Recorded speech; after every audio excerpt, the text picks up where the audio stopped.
नमस्कार दोस्तों, एक बार फिर से आप सभी का स्वागत है आपके अपने YouTube channel Indian technical institute पर। और दोस्तों, आप सभी के लिए जो है एम्प्लॉयबिलिटी स्किल का जो है फर्स्ट ईयर का जो सिलेबस है उसके अकॉर्डिंग फर्स्ट ईयर के अंदर जो आने वाले इंपॉर्टेंट पर्सन है पेपर के अंदर जो बार बार पूछे जाते हैं उसका पार्ट सेकंड लेके आए हैं। इसका जो पहला पार्ट है वो हमने पहले से अपलोड कर रखा है, तो अगर आपने वो पहला पार्ट नहीं देखा है तो आप जो है इसी चैनल के ऊपर प्लेलिस्ट में जाएंगे, वहाँ आपको एम्प्लॉयबिलिटी स्किल के नाम से जो है फर्स्ट ईयर के नाम से आपको एक प्लेलिस्ट मिलेगी। उस प्लेलिस्ट के अंदर आपको सारी की सारी वीडियोस जो इससे पहले वाली है या इसके बाद में आने वाली है वो आपको मिल जाएगी, तो आप उनको ज़रूर देखिएगा क्योंकि आपके पेपर में इनमें से क्वेश्चन जो है वो बहुत ज़्यादा रिपीट होने की चांसेस रहेंगे।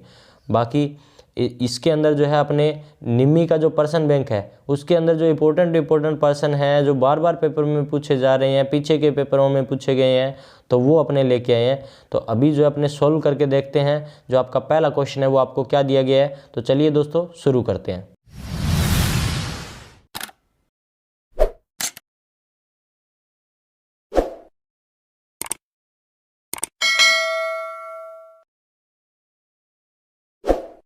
तो दोस्तों आपसे पहले क्वेश्चन के अंदर पूछा गया है कि कोऑर्डिनल नंबर कौन सा है, यानी कि कोऑर्डिनल नंबर कौन सा है वो आपको बताना है। जिसके अंदर आप देखिए यहाँ पर आप अलग अलग तरीके से नंबर लिखते हैं, आपने देखा होगा। जो आपका पहला प्रकार है उसी तरीके से भी लिखते हैं, दूसरे प्रकार के तरीके से भी लिखते हैं, तीसरे प्रकार के तरीके से और चौथे प्रकार के तरीके से। आप चारों तरीके से नंबर लिखते हैं। तो इसने ये पूछा है कि इनमें से कोऑर्डिनल नंबर कौन सा है। तो आपके पेपर में अगर ऐसा क्वेश्चन आता है कि कोऑर्डिनल नंबर कौन सा है और उसके अंदर ऑप्शन आपको इस तरीके से दिए हुए हैं, तो इसका जो राइट आंसर रहेगा वो आपका रहेगा डी, यानी कि इसका जो कोऑर्डिनल नंबर है वो आपका यहाँ पर एक जो दिया गया है वो आपका कोऑर्डिनल नंबर दिया गया है। आपको ऑप्शन भी चेंज नहीं होने वाले हैं आपके पेपर में, ऐसे के ऐसे ऑप्शन मिलेंगे क्योंकि ये निम्मी का पर्सन बैंक है और आपके पेपर में जो है इसके अंदर से ही क्वेश्चन आते हैं। अब देखिए इसके बाद में अपने देखते हैं सेकंड क्वेश्चन। तो सेकंड क्वेश्चन के अंदर आपसे पूछा गया है एक बाइट के अंदर कितने बिट्स होते हैं, यानी कि एक जो बाइट होता है उसके अंदर कितने बिट होते हैं वो आपको बताना है। तो ये आपका कंप्यूटर का पार्ट रह गया। तो आपका कंप्यूटर के अंदर आपका एक बाइट बराबर कितने बिट्स होते हैं, तो 8 बिट्स होते हैं दोस्तों। एक बाइट बराबर 8 बिट्स। आपका एम्प्लॉयबिलिटी स्किल के अंदर जो है इंग्लिश है, कंप्यूटर है, इसके अलावा जो है उद्यमिता वगैरह है, कौशल है, इसके बारे में जो है अलग अलग डिपार्टमेंट में 6-7 जो है अलग अलग क्वेश्चन आते हैं। तो अपने इसके अंदर सारे के सारे कवर करने की कोशिश की है जो जो इंपॉर्टेंट आते हैं। अब देखिए, अब इसके बाद में आपसे पूछा गया है तीसरे क्वेश्चन के अंदर ऑल कमांड के लिए शॉर्टकट कुंजी क्या है, यानी कि आप जब ऑल सिलेक्ट करते हैं तो सिलेक्ट करने के लिए ऑल के लिए एक शॉर्टकट कुंजी क्या है। तो शॉर्टकट कुंजी जो है वो आपकी एक Ctrl+C है, Ctrl+V है, Ctrl+A है या Ctrl+X है। तो इसमें से जो इसका राइट आंसर है वो आपका है Ctrl+A जो है वो ऑल कमांड के लिए शॉर्टकट कुंजी जो है वो आपकी रहती है। कंप्यूटर के अंदर कभी भी आप सिलेक्ट करते हो सारी की सारी फाइलों को एक साथ तो Ctrl+A दबाते हो। तो ये कंप्यूटर का क्वेश्चन है जिसके अंदर पूछा गया है कि ऑल कमांड के लिए शॉर्टकट कुंजी जो है वो आपकी क्या है दोस्तों। अब इसके बाद में देखिए जो चौथा क्वेश्चन है उसके अंदर पूछा गया है रोम का विस्तार है, यानी कि आपसे ये पूछा गया है कि जो रोम है उसका पूरा नाम यानी कि फुल फॉर्म क्या है। तो रीड ऑक्टेट मशीन है, रीड ओनली मेमोरी है, रैंडम ओनली मेमोरी है, राइट ऑक्टेट मशीन है। तो यहाँ पर आपका जो इसका राइट आंसर है वो आपका रहेगा रीड ओनली मेमोरी, यानी कि रीड ओनली मेमोरी जो है वो आपका इसका पूरा नाम रहेगा कि रोम जो है उसका पूरा नाम आपका क्या है।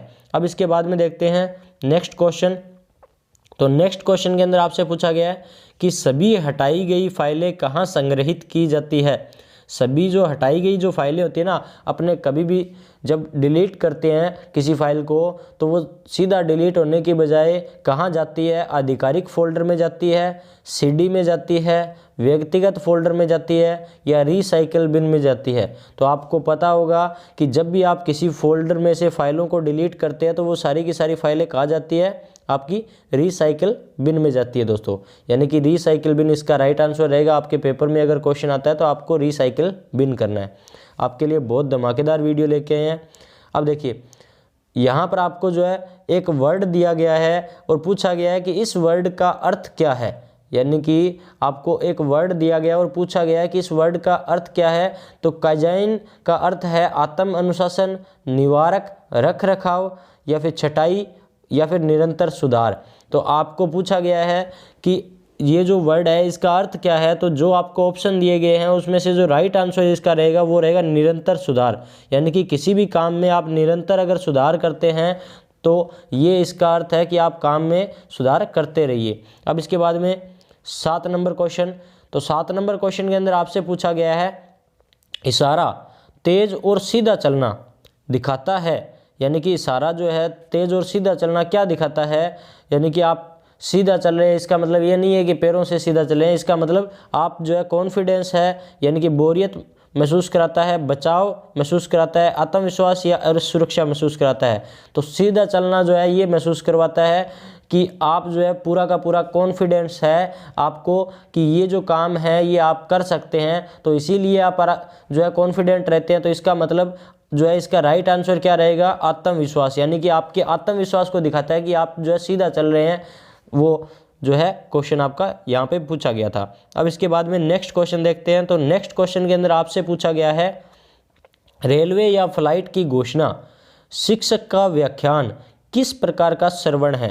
यानी कि जो रेलवे के अंदर जो है रेलवे या जो फ्लाइट होती है उनकी जो घोषणाएं होती है और शिक्षक जो है उसका बोलना जो होता है वो किस प्रकार का श्रवण है। तो आलोचनात्मक श्रवण है, प्रशंसनात्मक श्रवण है, चिकित्सीय श्रवण है, या व्यापक श्रवण है। तो आपसे यहाँ पर पूछा गया है कि जो टीचर बोलता है या फिर जो फ्लाइट या रेलवे की जो घोषणा होती है वो आलोचनात्मक होती है, नहीं होती है, प्रशंसा करते हैं उसमें, नहीं करते हैं, कोई चिकित्सीय यानी कि कोई जो मेडिटेशन है वो उसमें मिलती है, नहीं मिलती है। तो वो जो है इसका क्या आंसर रहेगा। तो ये एक व्यापक श्रवण जो है होता है। यानी कि आपके अगर पेपर में क्वेश्चन आ जाए कि रेलवे या फिर फ्लाइट की घोषणा शिक्षक का व्याख्यान किस प्रकार का श्रवण है, तो आपको इसका राइट आंसर करना है कि ये एक तरीके का व्यापक श्रवण है। तो उम्मीद करता हूँ कि ये क्वेश्चन आपको समझ में आ गया होगा। अब देखिए इसके बाद में आपसे पूछा गया है मौखिक संचार का कौन सा लाभ नहीं है।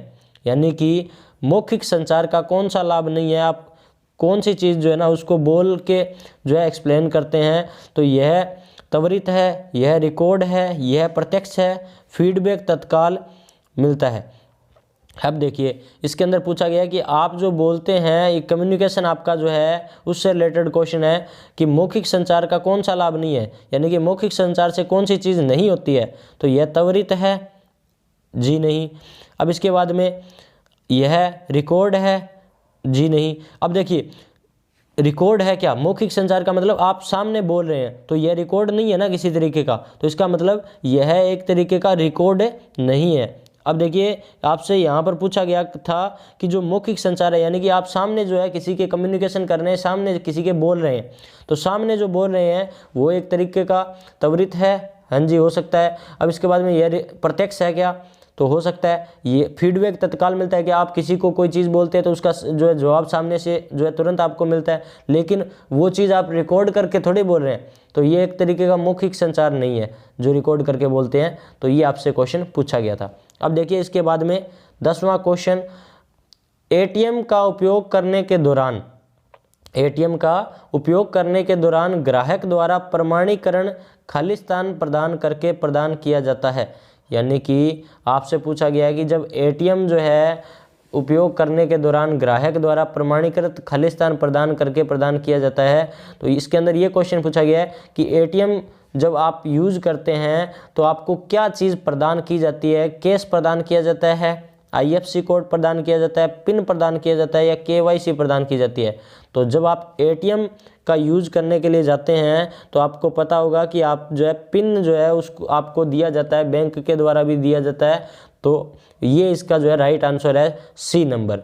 तो यहाँ पर जो है इतने क्वेश्चन आपको जो है कंप्लीट करवा दिए हमने, और ये जो 10 के 10 क्वेश्चन है ये उम्मीद करता हूँ कि आपको समझ में भी आ गए होंगे।